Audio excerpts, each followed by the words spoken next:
Let's go ahead and start because Tennessee was number 6. And what did you think of Tennessee being number 6 in the final AP poll that was released yesterday? Your thoughts?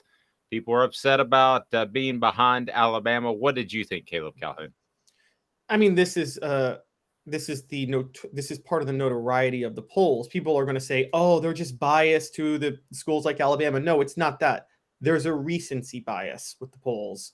And Tennessee's blowout loss to South Carolina was more recent than Alabama's close losses, excuse me, to Tennessee or LSU. And Tennessee's blowout win at LSU, that should have been a difference beyond their win over Alabama, was at the start of October. This was the whole reason that, this has been a flaw in college football for, what is it, Dave, 100 years? Since the AP poll came out in 1936, where there's a recency bias. I go back to 1993, Florida State's first national title under Bobby Bowden. Rest in peace, Bobby Bowden. Florida State had no right to win that national title.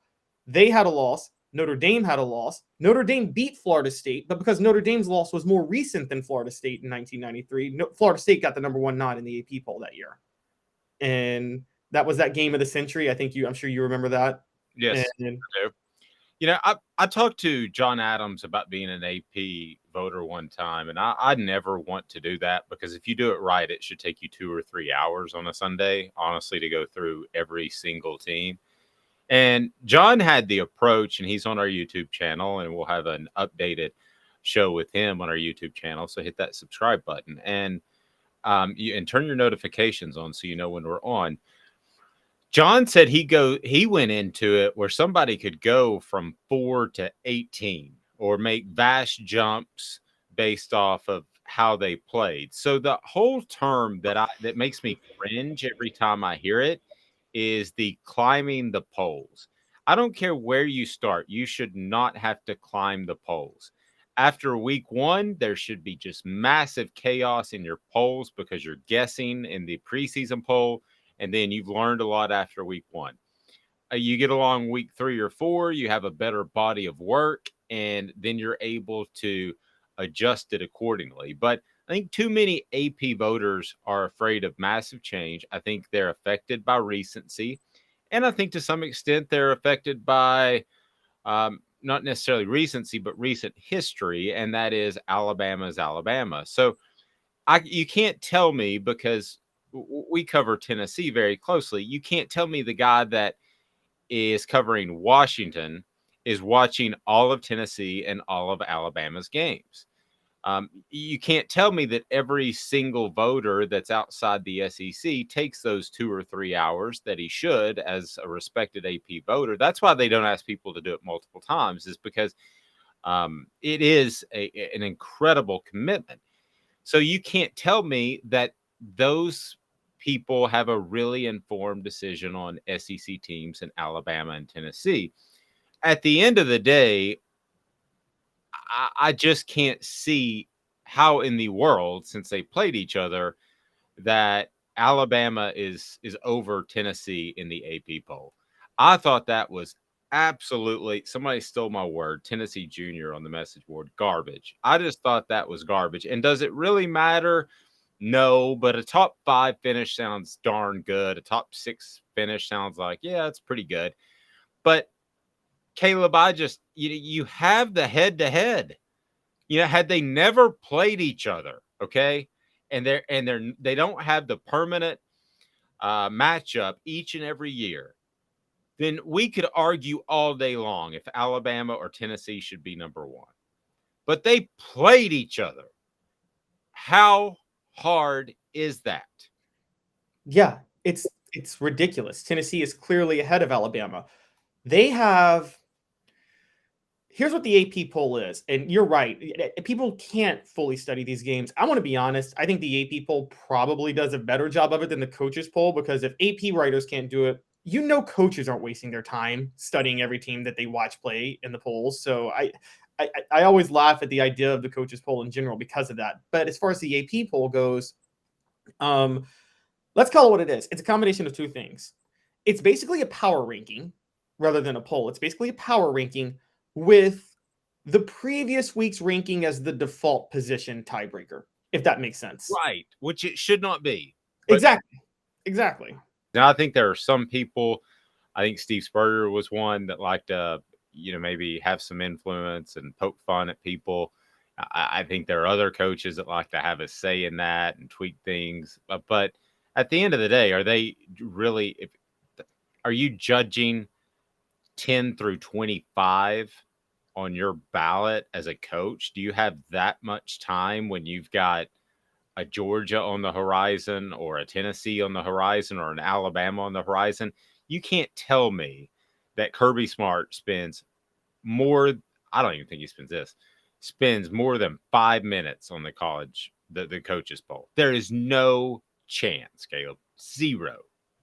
No, and it's also I've always thought the coaches poll was a massive conflict of interest. In 2011, when the BCS took the coaches poll into account, look, I probably would have put Alabama in anyway. They were clearly better than Oklahoma State. But remember, there was the Alabama or Oklahoma State. They both had one loss, but Alabama had lost to LSU and didn't win the SEC.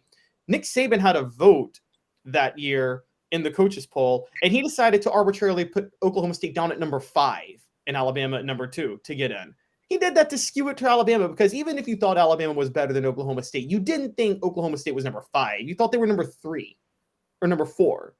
And he did that purposely to try to skew it to Alabama's way to get them into the title game. And I'm thinking, yeah, the coaches poll's a complete joke for that. Steve Spurrier admitted, I think he was forced to stop it, but when he was a voter in the coaches poll, he would actually admit that he purposely always gave Duke a top 25 vote at the beginning of the year, no matter what. I'd forgotten all about that, but that is true. Yeah.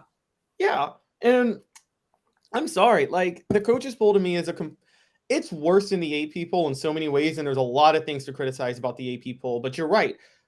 If you're a fan of a school, if you're an athletic director of that school, and your coach has a vote, do you want them wasting time looking at how other teams play, or do you want them spending their time doing what they're paid to do, which is to figure out and prepare for the next week's game? Obviously, you want the latter, and so I don't think the coaches poll should matter at all, honestly. What would your top 5 have been? My personal top 5. So this is so tough for me, but I'm with, there's a head to head. So because I got Georgia number 1. I think Georgia is obviously number 1. They're the national champions. So number 2 is really difficult for me because you have a 2-loss TCU team, a 1-loss Michigan team, and a 1-loss Ohio and a 2-loss Ohio State team. TCU beat Michigan. Michigan beat Ohio State, but Michigan's the only team with 1 loss. So because of that, I think I would probably put Michigan still number 2. I put Ohio State number 3 because they gave Georgia a fight, and I put TCU number 4. And I understand TCU beat Michigan, but I think head-to-head comes into play only if it's a tiebreaker to a certain degree. TCU has 2 losses. Michigan has 1. Michigan won the Big Ten. TCU could not win the Big 12. So that's my top 4. And then I got Tennessee at number 5. I'm going to throw the contradiction flag on that. So how would you, in a head-to-head matchup, have Tennessee above Alabama but not have TCU above Michigan? Because Tennessee and Alabama both have 2 losses. TCU has 2 losses and Michigan has 1 loss. Right. And we watch TCU play. Again, if you put TCU ahead of Michigan, who are you putting at number 2? Honestly. Because you can't put Ohio State because Michigan beat Ohio State if you're factoring in head-to-head. I would have Michigan number 3, Ohio State number 4, and Tennessee number 5. So you would have TCU number 2 after what you saw 2 of the last 3 weeks of the year with them? I would, because they beat Michigan head-to-head. I see. That's. Man, I get what you're saying. I trust me, I get what you're saying, but I'm going to go head-to-head every single time. That is my mantra. But you could think about how far down a rabbit hole you can go with head-to-head, though. Like, okay, so this team beat this team, this team beat this team. Does that mean South Carolina belongs over Tennessee since South Carolina beat Tennessee? Well, no. I'm not going with common opponents. I hate it when you do that. This team beat that team, beat that team, beat this team. I don't do that. I don't do common opponents and all that stuff. But when I say head-to-head, if there is a tiebreaker to be had, I'm going to go with the team that won. So I understand the 2 losses versus 1, but I would have TCU number 2. But then by that logic, though, again, this isn't common opponents. South Carolina, Tennessee, head to head, South Carolina beat Tennessee. I mean, now you may not think there's a tiebreaker to be had in that one, but like, I don't think anybody thinks South Carolina should finish the year ranked ahead of Tennessee. Well, Uh, do you think the Buffalo Bills, when they were getting pounded by the Cowboys and just about everybody else in the early 90s, were they the second best team? No, but they were the AFC champion and the runner up in the Super Bowl.